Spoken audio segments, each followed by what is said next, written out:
Bismillahirrahmanirrahim. Assalamualaikum warahmatullahi wabarakatuh. Alhamdulillahirabbil alamin wa bihi nasta'in ala umurid dunya waddin.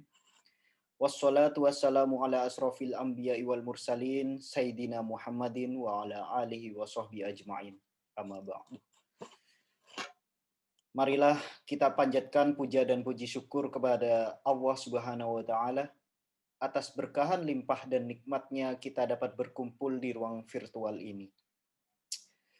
Perkenalkan, saya Muhammad Admim Ulul Albab selaku MC pada kajian malam hari ini. Pertama-tama saya ucapkan terima kasih kepada Sokong Publish selaku tuan rumah atau sohibul hajah dalam acara malam hari ini. Ucapan terima kasih juga pada Roka Teater yang sudah mendukung acara ini. Terima kasih pula atas kedatangan Ustadz Sohifur Ridhoi yang sudah jauh-jauh berkenan hadir dari Gunung Sempu untuk turun menemani kita pada malam hari ini. Alhamdulillah. Terima kasih Ustadz. Tidak lupa juga terima kasih pada jamaah yang telah hadir pada malam ini. Sudah cukup banyak ini saya lihat. Sebelum mengawali acara inti, marilah kita sebaiknya mendengar sambutan terlebih dahulu dari Sohibul Hajah Sokong Publish yang akan diwakili oleh Prasetya Yuda. Kepada Prasetya Yuda, saya persilahkan.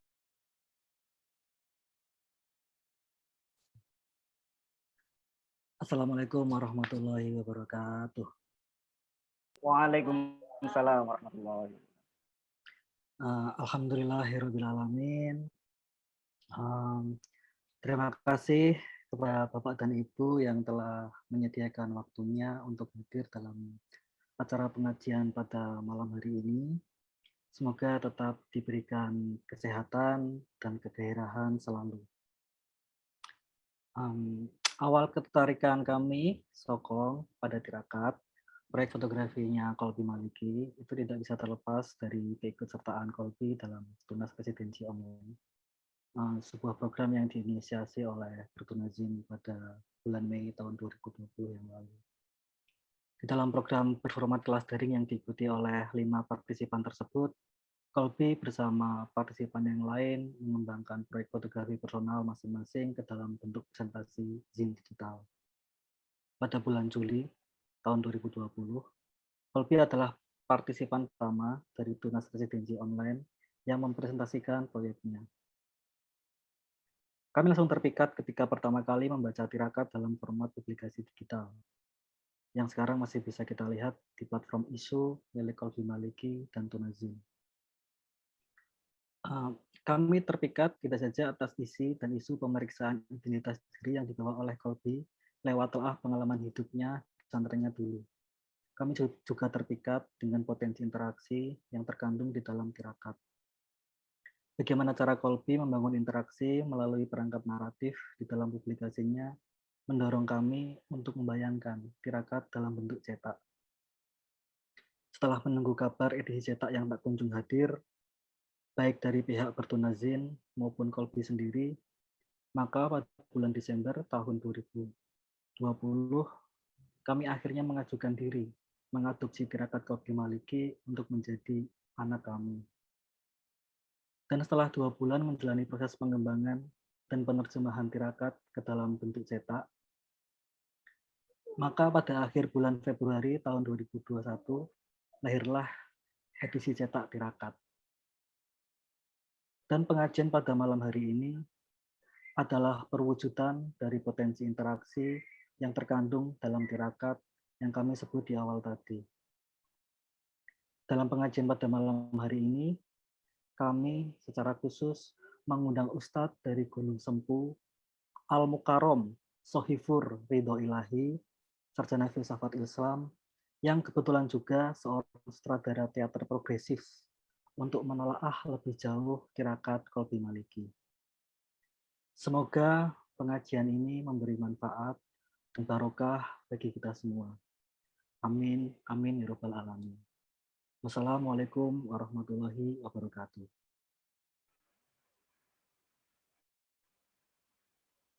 Waalaikumsalam warahmatullahi wabarakatuh.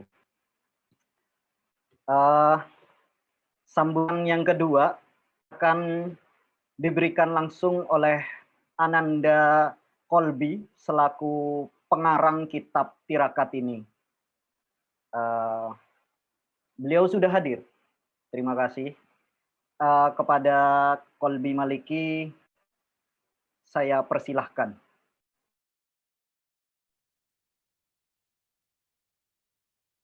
Assalamualaikum warahmatullahi wabarakatuh. Waalaikumsalam warahmatullahi wabarakatuh. Waalaikumsalam warahmatullahi wabarakatuh. Maaf sebelumnya, Bapak-bapak yang terhormat, Ibu-ibu, saya tidak pakai peci hari ini karena baru keluar dari kantor pas.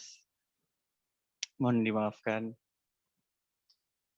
Langsung saja, saya pengen berterima kasih.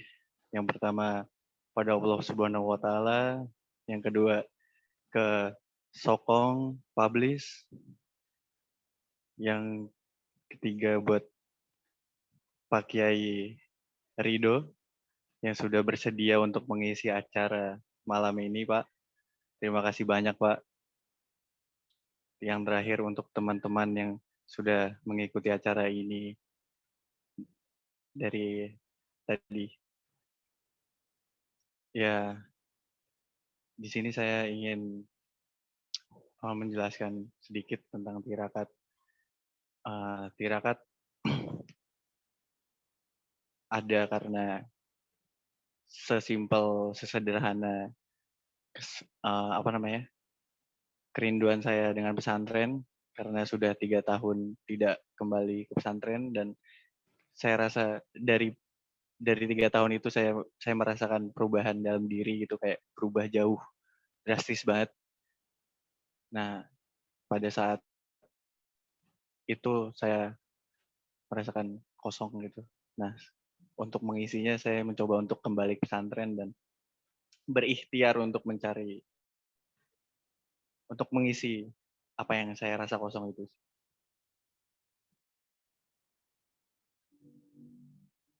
Dan masih mencari. Gitu. Wallahul muwaffiq ila aqwamit thoriq. Wassalamualaikum warahmatullahi wabarakatuh. Semoga barokah. Waalaikumsalam warahmatullahi wabarakatuh. Waalaikumsalam barokallah. Semoga kitabnya ini dapat bermanfaat. Memasuki acara inti, saya kira cukup panjang sambutan-sambutan tadi.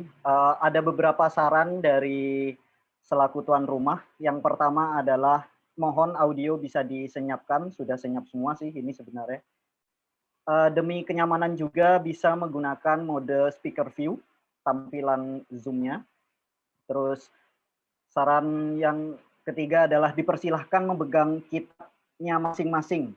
Nah, ini yang belum memegang kitab, bisa dicek di sokongpublish.com ya. Nah, nanti biar lancar ini pengajiannya. Begitu sarannya. Perlu saya juga informasikan bahwa tenggang waktu pengajian ini sekitar 45 menit. Tapi saya sebagai murid dari Ustadz Sohibul Ridhoi tidak layak sepertinya untuk mengatur-ngatur guru saya sendiri. Jadi untuk durasi saya persilahkan saja kepada Ustadz Sohibul Ridhoi. Kepada beliau Al-Mukarram Ustadz Sohibul Ridhoi, sumonggo dipersilahkan.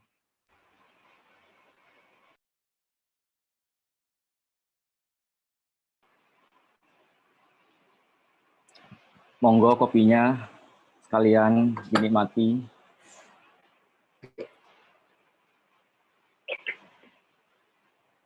Maaf, saya nggak punya gelas, jadi botol.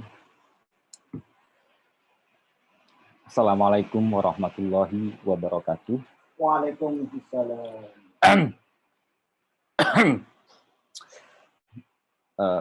Ustadz itu memang salah satu cirinya adalah batuk.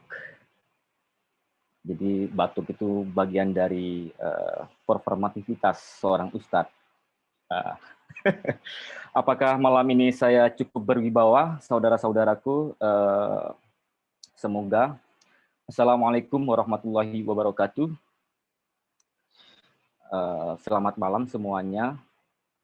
Kita berterima kasih tentu saja kepada Sang Pemilik Alam yang telah mempertemukan kita di dalam musola virtual ini, masjid virtual, masjid. Jadi meskipun Sokong adalah penerbit, tapi mereka sudah mendirikan masjid meskipun virtual, meskipun meskipun tidak berbentuk gitu.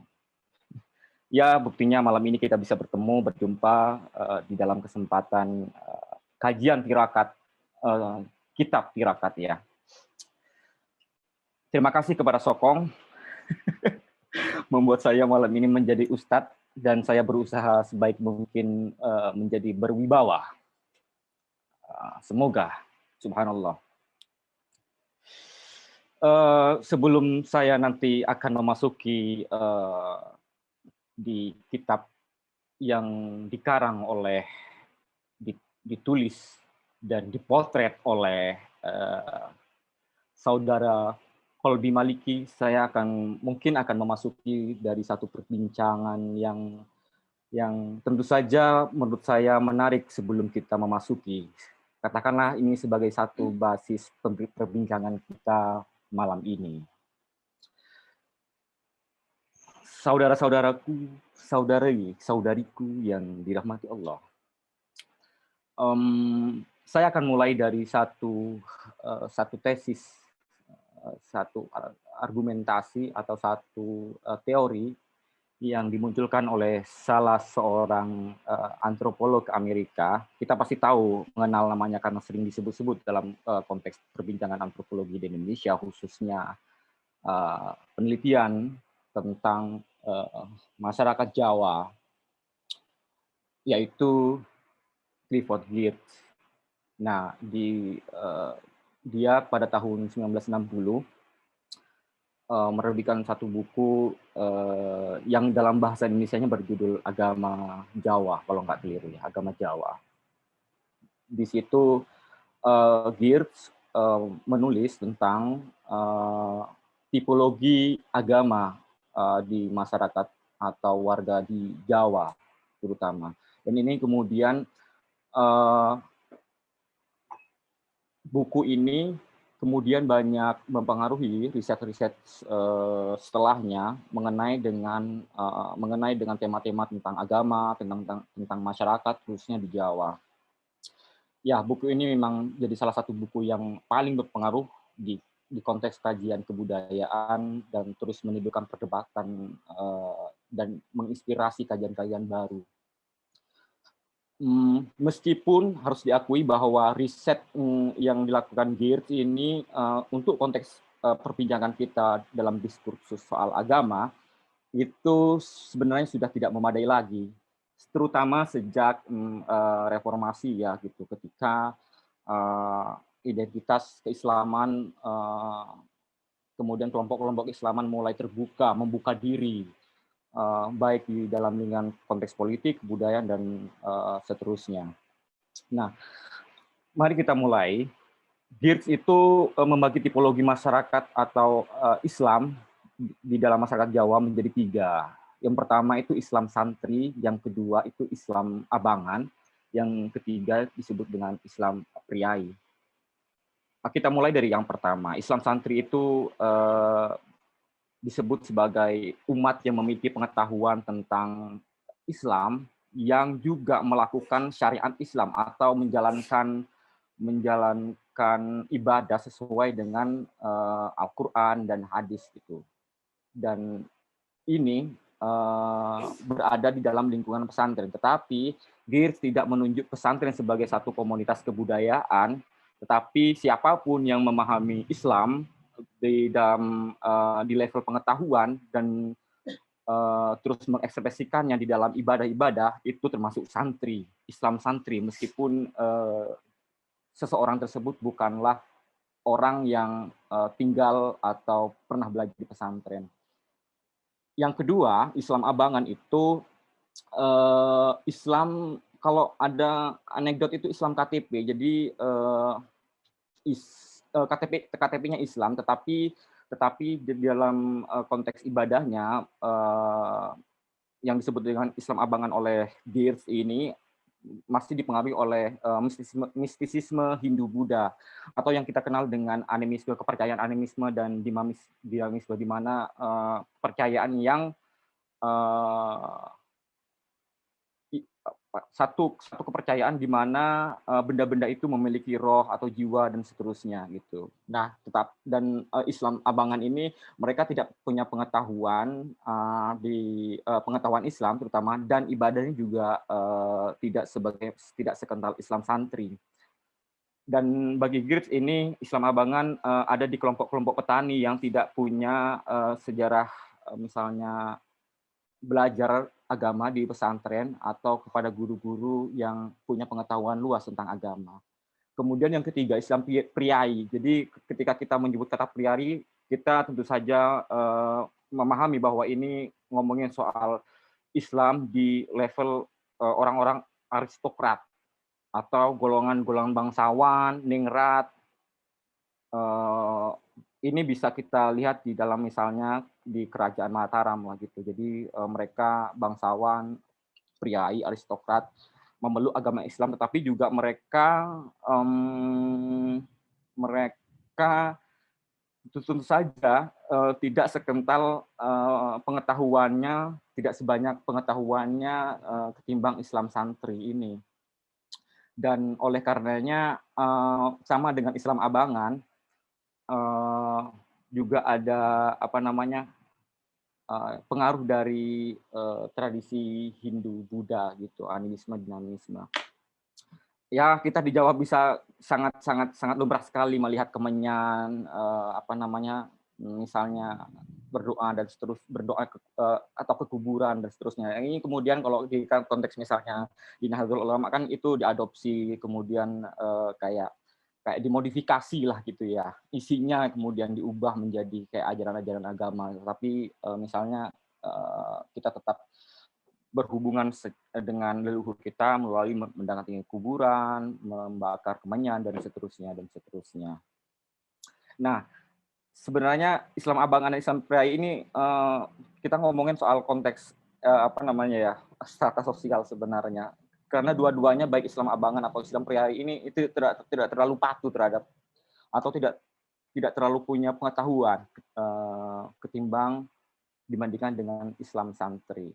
Nah, kalau kita melihat hari ini, tentu saja tiga tipologi agama menurut Geertz ini tidak memadai lagi, karena kita bisa melihat bahwa Islam nggak cuma sebagai satu pengetahuan atau di dalam konteks kultural juga, kebudayaan, tetapi juga di dalam konteks politik, kontestasi politik, dan seterusnya.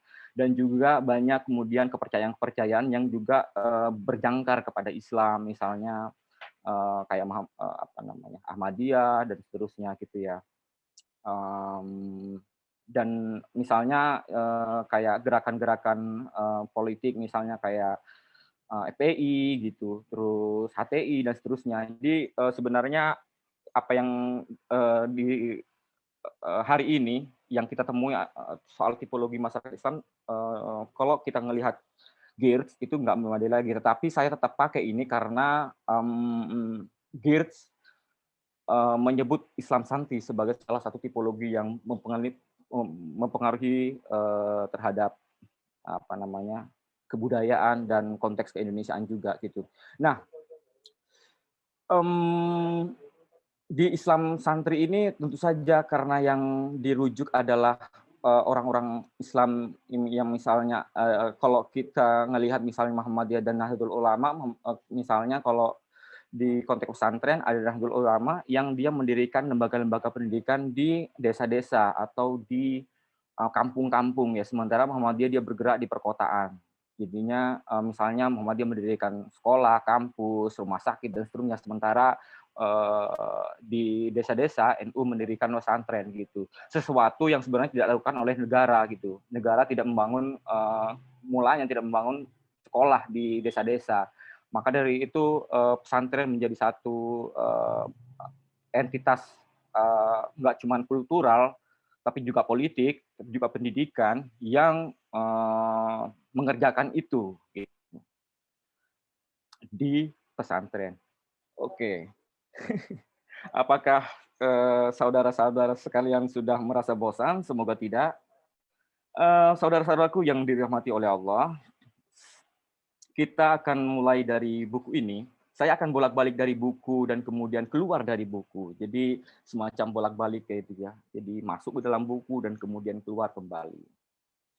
Nah, kitab ini berjudul Tirakat, dan saya coba memasuki judul ini dulu, Tirakat. Nah, di dalam Islam itu tirakat paling tidak setidaknya punya dua makna. Pertama, dia berakar dari kata torikoh, yang berarti sebuah jalan. Jalan menuju kemana? Menuju kepada Allah tentu saja.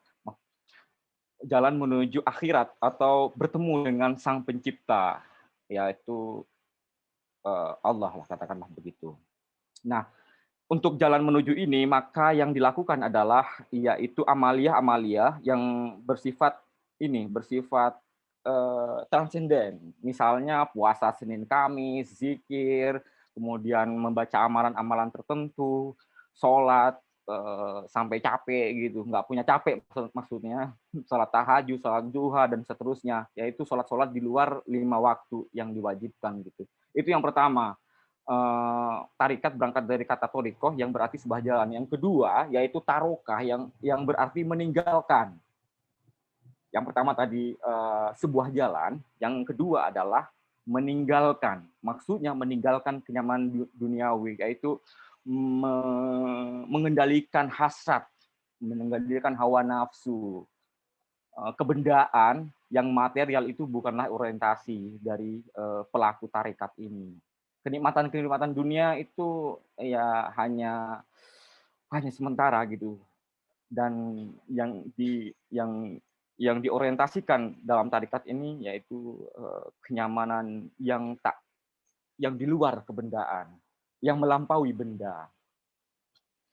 Nah, yang dari kedua pemahaman ini kita dapat menarik satu pemahaman yang sebenarnya sama, yaitu bahwa tirakat ini seperti laku spiritual untuk mencapai sesuatu yang diinginkan. Nah, kalau di pesantren itu biasanya disebut dengan istilah riyadah, sama artinya, yaitu menjalani laku, mengendalikan hawa nafsu gitu. Apakah saudara-saudara dapat mengendalikan hawa nafsu? Saya kira tidak, saya juga tidak. Nah, itu sekilas tentang tarekat. Nanti pengertian torikoh dan taroka ini tarikat kita tarik dalam buku dan bagaimana kita membaca foto di dalamnya. Ini sebenarnya hubungan antara disiplin fotografi nantinya ke dalam pengetahuan di wacana tentang Islam. Semoga saya berhasil. Nah, yang tadi ini saya sebut ini ya, si taroka meninggalkan kenyamanan duniawi itu kayak makan tidak makan di restoran, misalkan selalu puasa, minum cuman air putih, nggak ngopi gitu, dan seterusnya. Tidak membeli handphone dan seterusnya lah gitu ya. Jadi yang keduniawian, kebendaan itu ditinggalkan di dalam tarekat ini. Nah, apakah di pesantren semacam itu, di pesantrennya Kolbi setidaknya? Nah, kita tahan dulu pertanyaan itu. Di dalam buku ini, teman-teman akan melihat huruf hijaiyah, huruf Arab ya. Ini huruf Arab di dalam buku ini. Ini huruf Arab. Tapi ini bukanlah bahasa Arab, tetapi ini bahasa Indonesia. Ditulis dengan huruf Arab. Disebut dengan Arab Pegon. Nah, Arab Pegon ini sebenarnya bisa juga disebut dengan huruf Arab sandi, karena di Arab sendiri ini nggak ada huruf Arab Pegon. Jadi orang-orang Nusantara, orang-orang Islam Nusantara itu memodifikasi huruf-huruf Arab itu dengan pengucapan lokal, dengan pengucapan teks lokal. Biasa kalau di pesantren biasa ditulis dengan bahasa Jawa, Sunda, dan seterusnya ya, Madura juga gitu di pesantren-pesantren. Tapi hurufnya memakai huruf Arab, tapi bahasanya bukan bahasa Arab. Nah,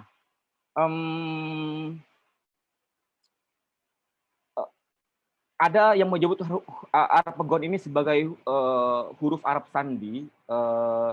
Ini kalau di pesantren dibuat untuk menerjemahkan kitab. Jadi kalau kitab di pesantren itu, ini kan tentu saja karena di pesantren itu adalah kurikulumnya berangkat dari kitab-kitab kebanyakan ya. Saya nggak tahu, tapi mungkin setidaknya kebanyakan pesantren kurikulum atau kitab-kitab yang dipakai itu kitab-kitab dari Timur Tengah gitu, yang berbahasa Arab. Dan kemudian di tradisi mengaji pesantren itu cara membacanya yaitu mengartikan, menerjemah setiap teks, kata, kalimat, frasa, kalimat dan paragraf menggunakan huruf Arab Pegon ini. Jadinya ada bahasa Arab, tapi kemudian diterjemah menjadi bahasa Jawa, bahasa Sunda, dan seterusnya ya. Tetapi menggunakan huruf Arab Pegon. Nah, di sini kita melihat bahwa modifikasi atas huruf Arab ini terjadi di lingkungan pesantren. Ini juga karena ini berlangsung ketika penyebaran agama Islam di Indonesia atau di Nusantara ya. Jadinya tidak semua orang Islam bisa berbahasa Arab, tetapi mereka bisa membaca huruf Arab. Bisa dibedakan ya. Tidak semua orang Islam bisa berbahasa Arab, tapi mungkin hampir nyaris semua orang Islam bisa membaca huruf Arab gitu. Jadi itu bisa kita lihat di dalam misalnya antara satu orang dengan orang lain di desa-desa itu biasanya kalau menulis surat itu pakai huruf Arab Pegon, tetapi bahasanya bahasa Jawa atau bahasa Madura atau bahasa lokal di Nusantara gitu. Nah, ini juga di dalam konteks kolonial, Arab Pegon ini progresif rupanya. Progresif dalam arti karena Arab Pegon selain sebagai bahasa untuk menerjemah kitab berbahasa Arab itu, tapi pada konteks kolonialisme ini progresif karena Arab Pegon bergerak sebagai gerakan politik tentu saja menurut saya, karena misalnya dia beroperasi sebagai bahasa sandi yang tidak dipahami oleh kolonial gitu. Jadi kayak misalnya korespondensi antara para kiai, bagaimana mereka kemudian melawan dan melakukan gerakan anti kolonial, mereka menggunakan tulisan-tulisan huruf Arab Pegon yang tidak dipahami oleh orang kolonial ya, Belanda gitu ya. Karena pada saat itu juga muncul fatwa menolak menggunakan produk-produk penjajah termasuk bahasanya. Apa sih produk penjajah? Yaitu A, B, C, D, E, F, G gitu, huruf-huruf alfabet begitu. Termasuk tulisan mereka, hingga akhirnya si huruf Arab Pegon ini menurut saya jadi progresif yang di dalam konteks ini ya, konteks gerakan anti kolonial. Nah, yang menarik juga yang huruf Arab Pegon ini dipakai untuk di pesantren itu, cara mengajinya kitab itu kalau kita teman-teman seperti close reading lah ya, pembacaan cermat. Jadi membaca kata per kata diterjemah, kemudian kata ke frasa, kemudian kalimat dan seterusnya. Kemudian dalam satu kalimat itu dijelaskan. Jadi kalau kita ngaji di pesantren itu biasanya dalam satu kitab itu hatamnya sampai tahunan lah gitu. Meskipun kitabnya tipis, karena dia dibaca cermat sekali, close reading lah gitu. Satu kali pertemuan itu satu paragraf, satu kalimat, dua kalimat gitu. Jadi sangat lama ya kalau belajar di pesantren itu. Nah, selanjutnya kita melihat tadi dari sejak awal kita menyebut GIRS, kemudian judul tarikat, dan kemudian huruf Arab Pegon gitu ya. Setelah ada 3 poin setidaknya kita membicarakan ini.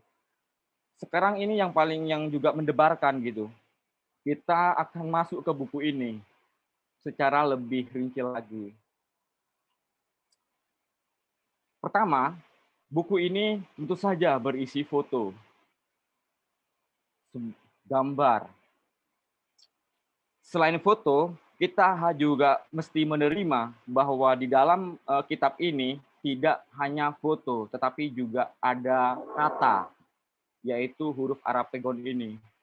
Jadi ada dua elemen, dua struktur yang bekerja di dalam buku ini, yaitu foto, kemudian kata. Teman-teman yang mungkin tidak berasal dari pesantren, melihat ini mungkin tidak dapat membaca ya, tetapi Sokong rupanya sangat rendah hati untuk menyediakan kunci jawaban di sini. Di sini adalah transliterasi dari huruf Arapegon di sini. Jadi kalau teman-teman Anda sudah membeli buku ini, pasti teman-teman akan mencocokkan antara kata di sini dengan kata yang ada di sini. Nah, ada dua hal. Pertama, kita melihat foto-foto di dalam buku ini adalah aktivitas-aktivitas non formal. Kita bisa lihat ya, ini santri yang sedang berangkat sekolah gitu, berkaca, kemudian mengintip di kamar gitu ya, berkaca, mengintip di kamar. Ada yang sholat, ada yang nongkrong duduk, kemudian di sini ada yang sedang mengangkat jemuran atau menjemur pakaian. Semua foto di dalam buku ini memperlihatkan situasi-situasi sosial keseharian di pesantren, situasi-situasi non formal. Situasi formal tidak ada di buku ini. Jadi kita melihat bahwa buku ini juga diciptakan dengan satu kerja kurasi yang menurut saya juga ketat gitu. Kenapa Kolbi tidak memotret misalnya situasi ketika santri lagi mengaji atau sholat berjamaah di masjid gitu. Tapi yang dia potret adalah justru aktivitas non formal, keseharian, orang tidur, orang makan, santri makan dan seterusnya. Nah, kita bisa melihat bahwa buku ini juga bergerak sebagai kayak satu kayak riset etnografi gitu ya, terhadap lingkungan pesantren non formal saja. Nah, maka dari itu kita melihat lagi kembali apakah tirakat dalam buku ini yang dimaksud oleh Kolbi. Ketika kita balik lagi ke pengertian awal tadi, maka yang kita temukan adalah tirakat dalam bentuk pengertian yang kedua, yaitu meninggalkan kenyamanan duniawi lah gitu. Nah, di sini santri kan tidur begini nih. Silakan lihat fotonya. Ini kan nggak pakai kasur ya, cuman pakai karpet atau sejadah ini gitu. Kemudian kita lihat kondisi lemarinya nih. Di sini di atas ada buku, kemudian di sini di yang kedua ini ada baju, di sini ada sepatu. Jadi 3-in-1 gitu. Apakah kemudian di sepatu ini juga ada alat-alat mandi? Betapa luar biasanya itu. Iya, tirakat kayak kenyamanan fasilitas hidup gitu, fasilitas kehidupan seharian santri itu demikianlah adanya gitu ya. Dan coba kita lihat misalnya di foto yang lain. Nah, ini foto kamar mandi. Ini biasanya kalau di pesantren itu kamar mandi itu bak kamar mandinya itu panjang sekali dan mandinya bareng-bareng. Misalnya ada ratusan santri, ribuan santri yang mandinya di tempat yang sama ini biasanya gitu. Di satu kamar mandi untuk semua. Jadinya sebenarnya ruang privasi itu nggak ada gitu. Jadi kalau mandi ya pakai kolor gitu. Jadi nggak bisa bugil lah. Jadi mandinya nggak bisa bugil dan harus pakai kolor karena ada banyak orang kan di sana jadinya. Nah, kita melihat bahwa apa yang disebut dengan tirakat di dalam buku ini adalah tirakat dalam pengertian yang kedua tadi. Karena yang misalnya kenapa Kolbi tidak memotret seorang santri yang sedang sholat atau zikir tengah malam misalnya. Itu juga saya sangat senang dengan cara kerja kurasi ini karena apa yang disebut thoriqoh atau tirakat dalam pengertian pertama, yaitu jalan menuju Allah dengan cara sholat malam, sholat di luar 5 kali sehari itu, zikir dan seterusnya, itu kan yang sangat individual gitu ya.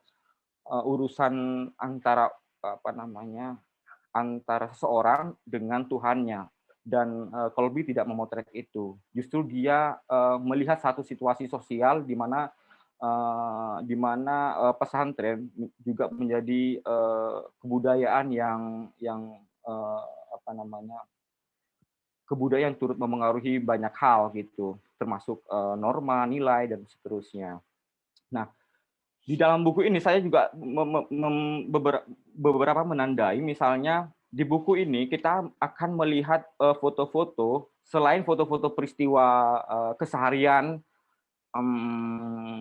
santri ini berangkat sekolah, dan kita coba lihat di sini. Nah, ini sedang nongkrong belajar, kemudian ya kayak menyapu gitu, menyapu apa ini ya. Nah, ini tidur berdua gitu ya, tersingkap salah satu sarungnya ini.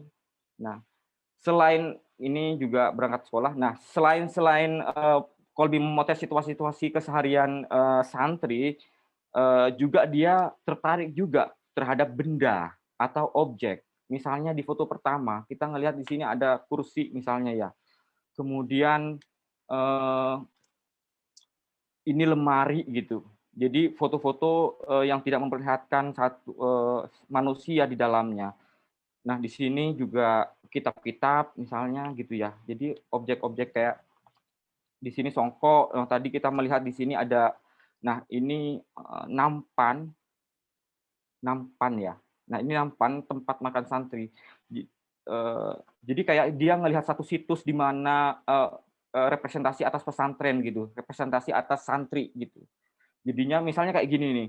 Ini kan tempat makan, dan ini kan tempat makan yang dilakukan secara kolektif bareng-bareng gitu. Dengan melihat foto ini setidaknya kita melihat satu gambaran di mana kebersamaan, persaudaraan, kolektivitas di pesantren itu terrepresentasi paling tidak di dalam foto ini gitu. Foto nampan yang ada sisa-sisa lauk dan beberapa lembar nasi, beberapa butir maksudnya. Nah, selain benda juga yang juga saya menarik adalah soal fashion. Fashion di lingkungan pesantren. Di sini hampir dari setiap foto selalu ada kain, paling tidak ya.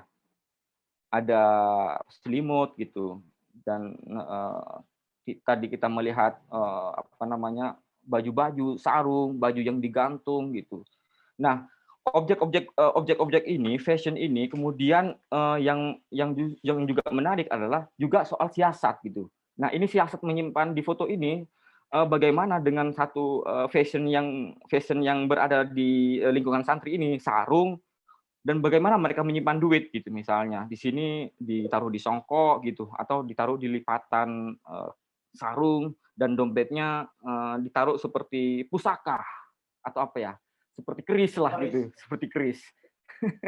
Nah, jadi fashion juga di pesantren itu melahirkan siasat-siasat kayak gini nih, yang menurut saya menarik. Nah, ini juga siasat nih. Dijelaskan di sini bahwa ini adalah, kalau kita baca di sini, nampan merah tutup tong sampah. Jadi ini di sini ditulis nampan merah tutup tong sampah. Ini sebenarnya tong sampah atau nampan gitu. Jadinya memang atau memang ini mulanya adalah santri membeli bak yang ada tutupnya ini, yang memang diperuntukkan untuk tong sampah, tetapi diperuntukkan untuk sebagai nampan makan. Jadinya siasat-siasat yang macam itu yang juga sangat sangat terlihat di dalam buku ini gitu ya.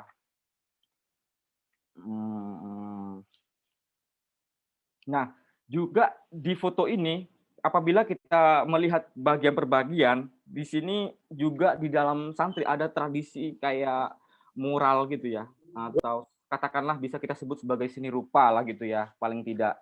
Misalnya di sini, kita lihat foto di ini. Di sini di lingkungan pesantren misalnya, kadang-kadang di beberapa pesantren itu ada lomba kebersihan kamar gitu, keindahan kamar. Salah satu yang disebut dengan keindahan adalah menghias kamar tidak hanya bersih tetapi juga dengan indah. Apa yang disebut indah adalah memberi ornamen tertentu di dindingnya. Nah, di sini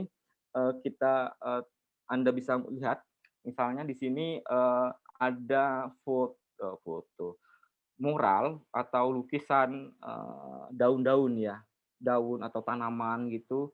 Kemudian yang agak ekstrim tadi, yang rupanya kita juga di pesantren Kolbi ada gitu. Nah ini nih, ini kan seperti satu pesan kayak di toilet di terminal gitu ya, atau di stasiun, yang dimana setiap orang kayak mural ini sebagai satu suara, sebagai suara pendapat atau dinding status lah gitu. Karena santri kayaknya nggak tahu ya apakah mereka pakai HP atau enggak gitu. Tapi di sini kita ngelihat bahwa ekspresi untuk menyuarakan sesuatu itu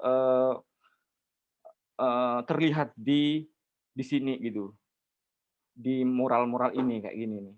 Ini ada tulisan Sukamti, ngembi, embeling. Ini kan satu kata yang dapat kita sering temukan di toilet-toilet pesantren gitu ya.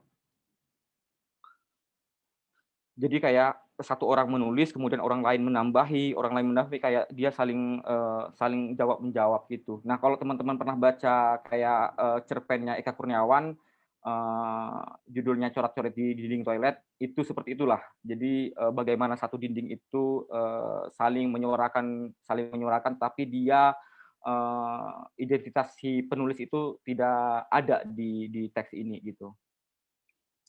Dan ini misalnya gitu juga kita bisa melihat mural dan seterusnya. Nah, selain foto, kita juga tadi saya tadi juga di awal bahwa buku ini atau kitab ini tidak hanya berisi foto, tetapi berisi kata atau teks. Nah, kita akan kita lihat posisi teks di buku ini. Tapi sebelumnya kita minum dulu. Terima kasih masih bertahan sampai sekarang.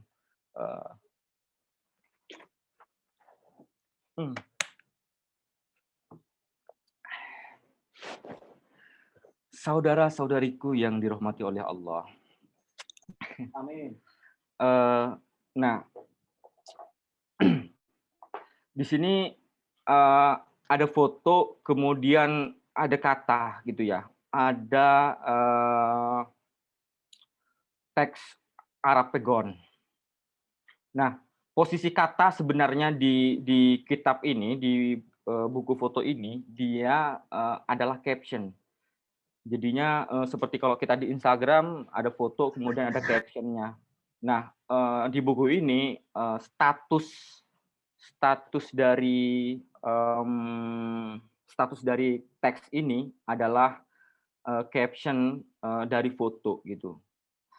Informasi yang ada di dalam foto kemudian juga digenapkan oleh informasi di teks gitu.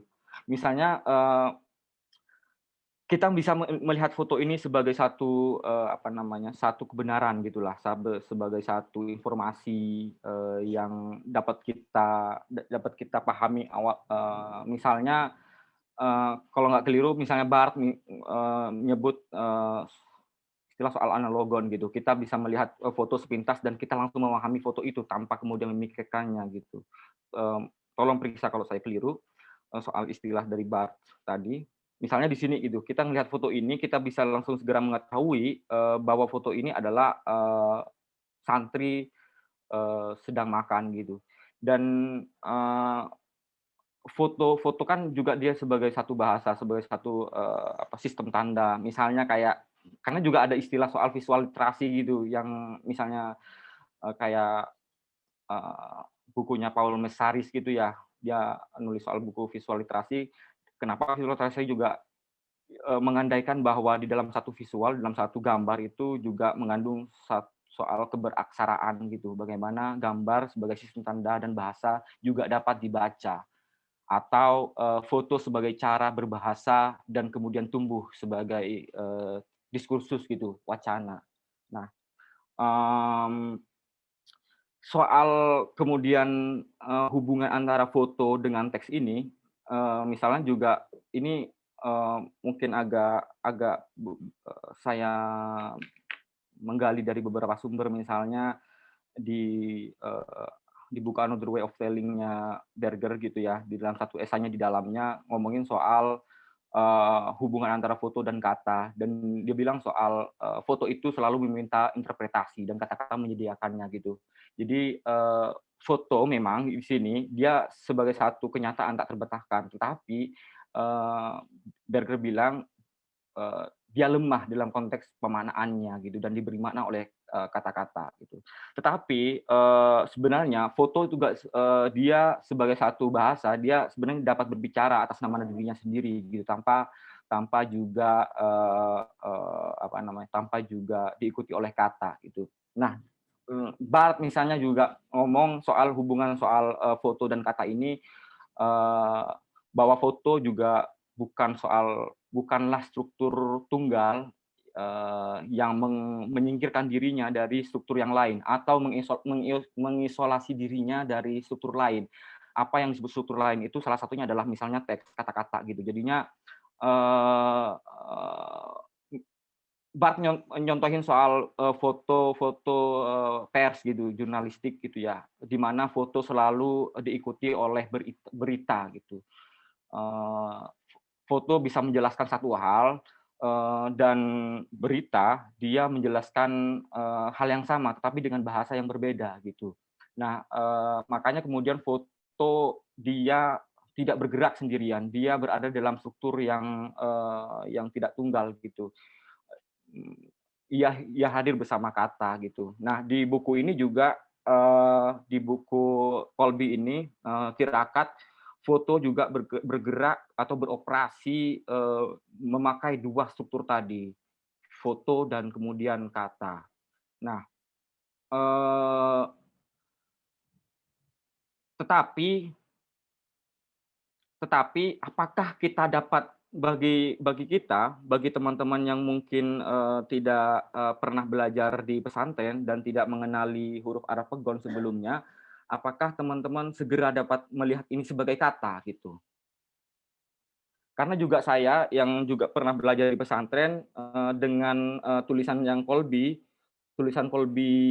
misalnya kalau mohon maaf ya Colby ya, kalau di lingkungan pesantren ini termasuk tulisan yang tidak bagus gitu.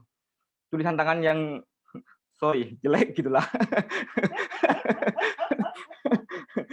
Jadinya saya juga terengah-engah membaca teks Arab Pegon ini. Nah, apakah ketika kita tidak memahami ini, kita dapat menerima ini sebagai sebagai bahasa visual atau drawing lah katakanlah, atau kita lihat sebagai teks ini kita lihat sebagai lukisan, drawing dan segala macam gitu.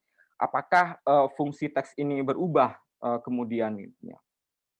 Nah, tetapi saya melihat bahwa ini salah satu strategi di mana orang-orang di luar pesantren, terutama orang-orang yang misalnya katakanlah outsider yang hendak memahami buku ini, maka memang perlu untuk melihat atau memasuki buku ini dengan cara, salah satunya untuk memasuki teks ini, salah satunya adalah ya belajar huruf hijaiyah gitu, kayak kita memasuki satu, kalau dalam penelitian antropologi gitu, kita datang ke satu masyarakat, kita tidak memandang jauh dari luar gitu, tapi juga kita masuk dan kemudian mengenali keseharian mereka dan seterusnya. Termasuk dalam konteks ini mengenali teks-teks yang diproduksi di lingkungan pesantren. Nah, yang juga saya lihat dari fungsi teks ini atau kedudukan teks di dalam buku ini adalah di Barth juga ada dua istilah yang dia munculkan, yaitu encourage, ya, kemudian relay.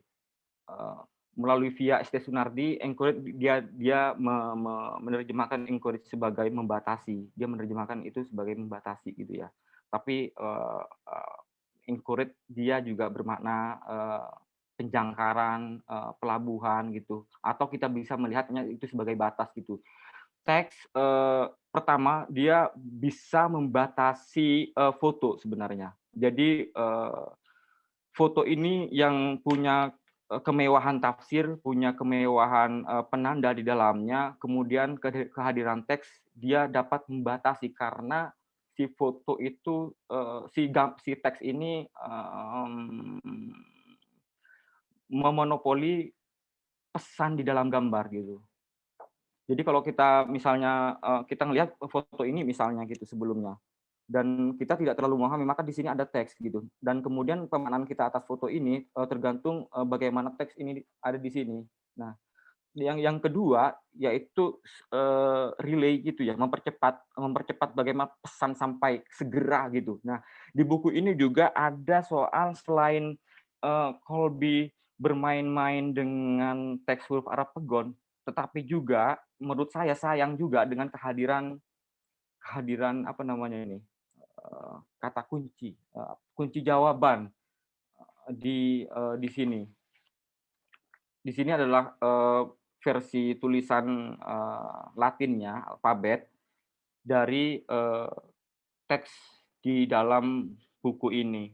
Dan seolah-olah ketika kita membaca buku ini, Kolbi merasa harus segera memberi makna, mempercepat makna sampai kepada pembaca gitu. Meskipun saya membayangkan bagaimana seandainya buku ini tanpa kehadiran teks pendukung ini, kunci jawaban ini. Nah, itu justru yang menurut saya menarik gitu ya. Karena ngelihat ini kayak ngelihat sebagai satu produk jurnalisme gitu. Jadi apa yang ditampilkan di foto selalu diikuti oleh kata gitu, selalu diikuti oleh teks. Nah, teman-temanku, saudara-saudaraku yang dimuliakan Allah. Amin.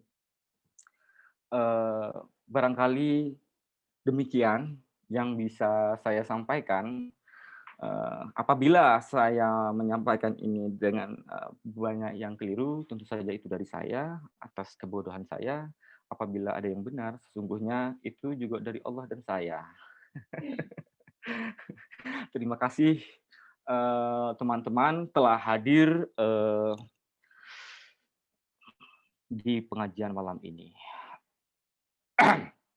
Ya, Ustadz selalu ada batuknya. Wassalamualaikum warahmatullahi wabarakatuh.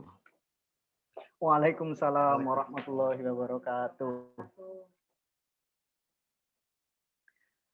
Terima kasih Ustadz Sohifur Ridho Esfil Sarjana Filsafat Islam. Barakallah atas ilmunya sudah diberikan. Ini jangan beranjak dulu Ustadz, kami ingin berfoto bersama Ustadz. Seperti itu mungkin operator bisa foto bersama. Oh, bagi teman-teman yang sudah memakai baju koko untuk menghormati majelis taklim ini, saya sangat mengapresiasinya. Ini suatu kebanggaan bagi kami. Ya, ditunggu teman-teman. Mari berfoto, operator.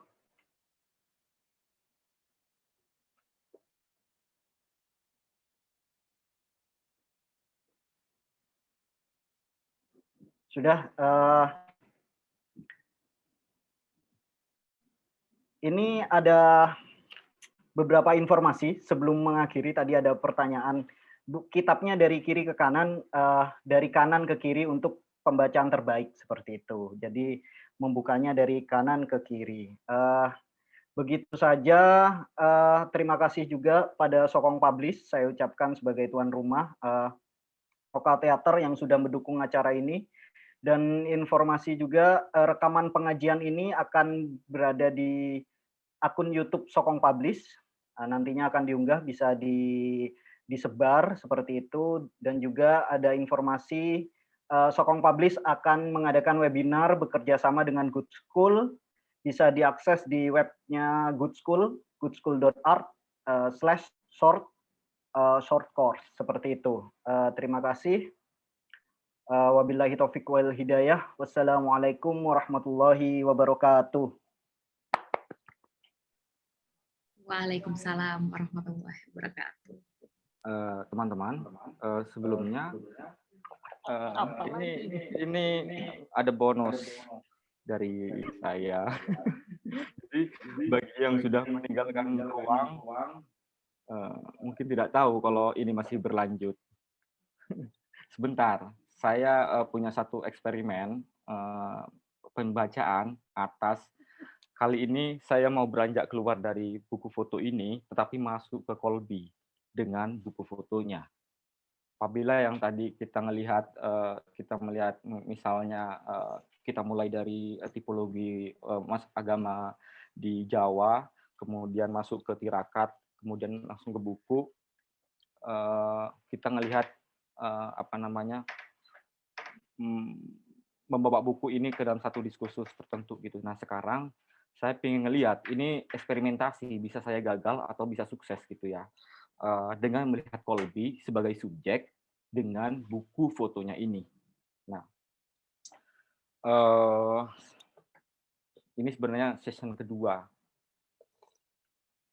Nah, eksperimen ini kita akan ngomongin soal proses pembentukan identitas. Saya akan meminjam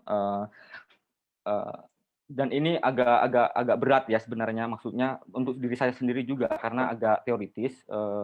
Saya akan meminjam Triad Lakanian atau kadang disebut segitiga Lakong.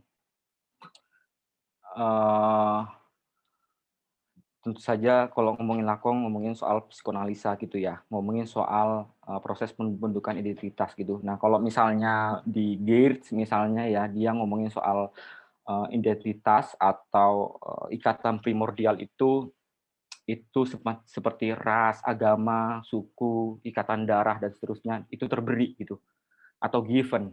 Tetapi kalau kita meminjam Jacques Lacan, identitas itu dia terstruktur seperti bahasa. Saya agak deg-degan karena ini eksperimen atas teori untuk melihat Kolbi. Di dalam segitiga Lacan gitu ya. Kalau sini. Nah, katakanlah begini. Di atas ini kita ada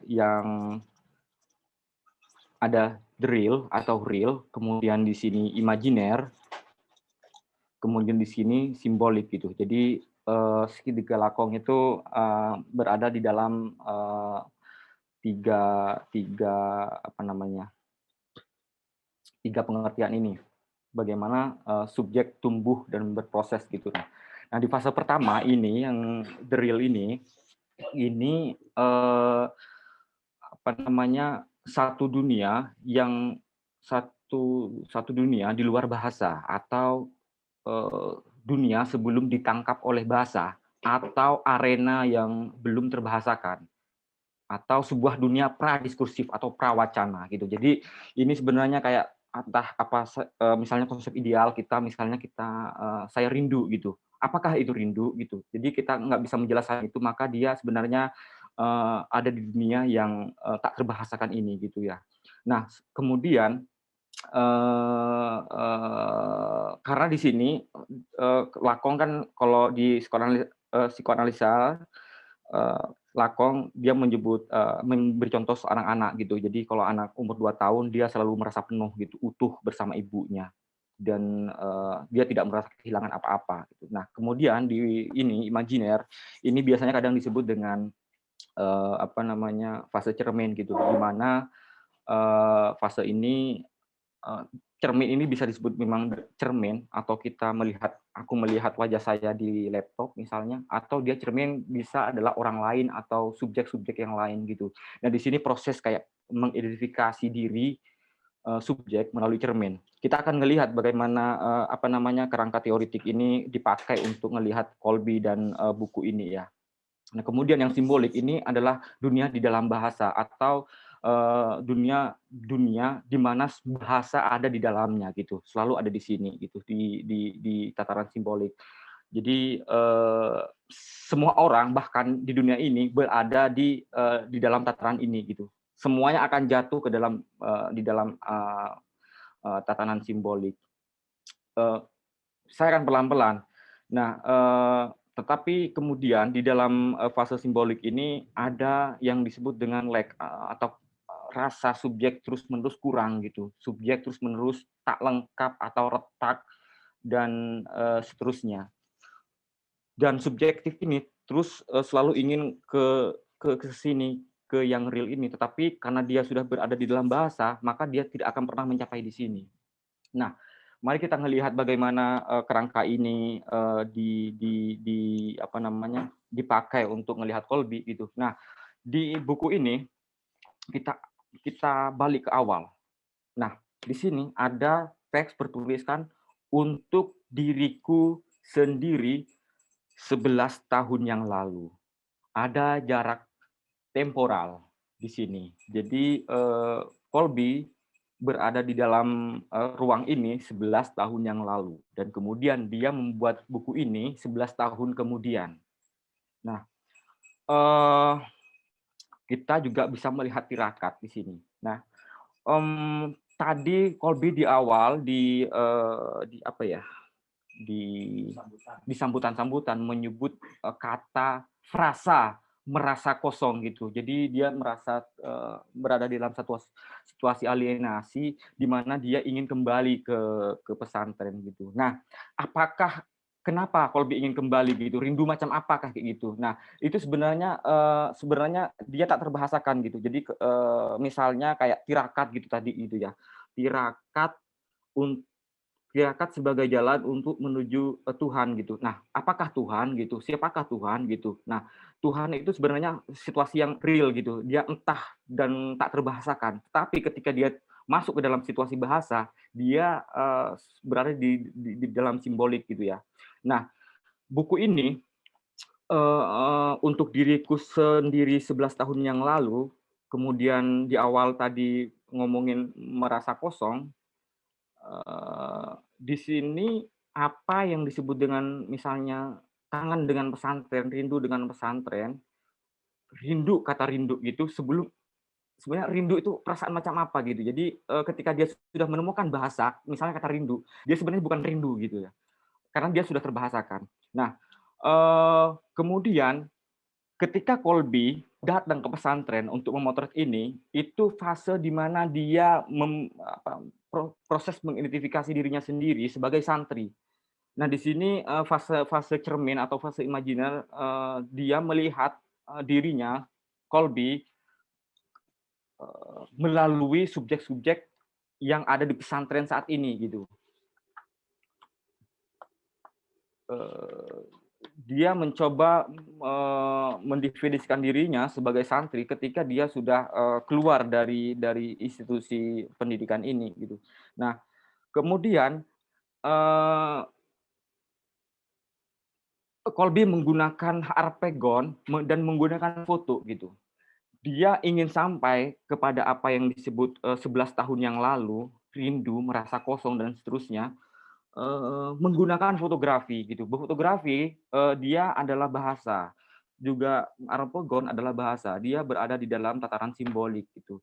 Nah, ketika dia berada di dalam tataran simbolik, sebenarnya yang ingin dicapai Kolbe adalah rindu tadi, tetapi rindu itu tidak akan pernah dicapai oleh Kolbe karena bahasa selalu berada dalam situasi yang kurang gitu, yang tak lengkap, yang retak dan seterusnya.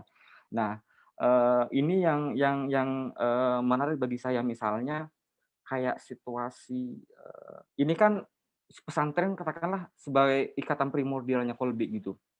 Ada satu anekdot yang menarik soal, ikatan primordial ini, misalnya, seorang ateis akan terus menjadi ateis sampai dia, naik pesawat gitu. Maksudnya ketika naik pesawat, ketika ada satu, turbulensi macam-macam, dia akan dengan sendirinya otomatis, "Oh God," gitu misalnya, "Oh Tuhan," gitu, "Ya Allah," gitu. Jadi tiba-tiba gitu misalnya gitu.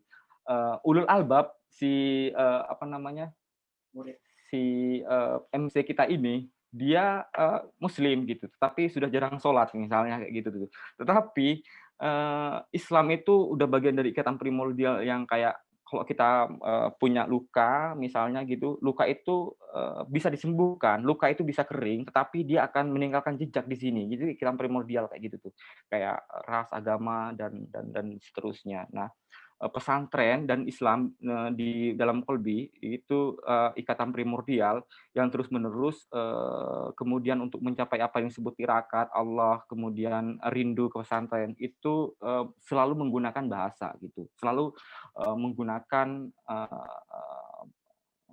bahasa, yang di sini bahasa adalah gambar, kemudian, kata gitu. Misalnya kayak gini gitu, kita ingin, kalau di teman-teman muslim misalnya ingin, bertemu dengan bercakap dengan Allah gitu, pakai dengan cara misalnya ibadah sholat gitu. Di situ ada bahasa di dalamnya gitu, ada gerakan, ada masjid gitu, ada spasialitas dan seterusnya.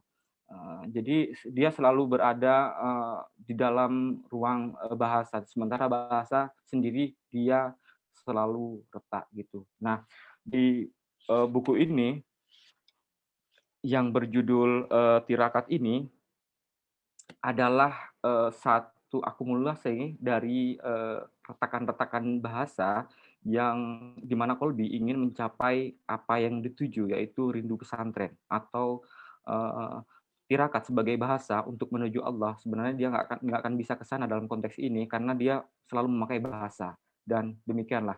Semoga, eee, eksperimen ini, sukses dan, apabila keliru mohon maaf. Terima kasih. Assalamualaikum warahmatullahi wabarakatuh. Waalaikumsalam. Makasih bonusnya Ustadz.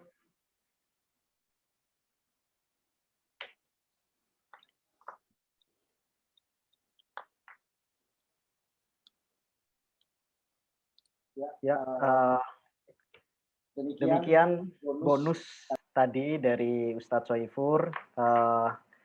Sekali lagi saya ucapkan terima kasih bagi teman-teman yang belum keluar tadi untuk mendengarkan bonus tadi. Seperti itu. Wabillahi taufiq wal hidayah. Assalamualaikum warahmatullahi wabarakatuh. Waalaikumsalam warahmatullahi wabarakatuh. Waalaikumsalam warahmatullahi wabarakatuh.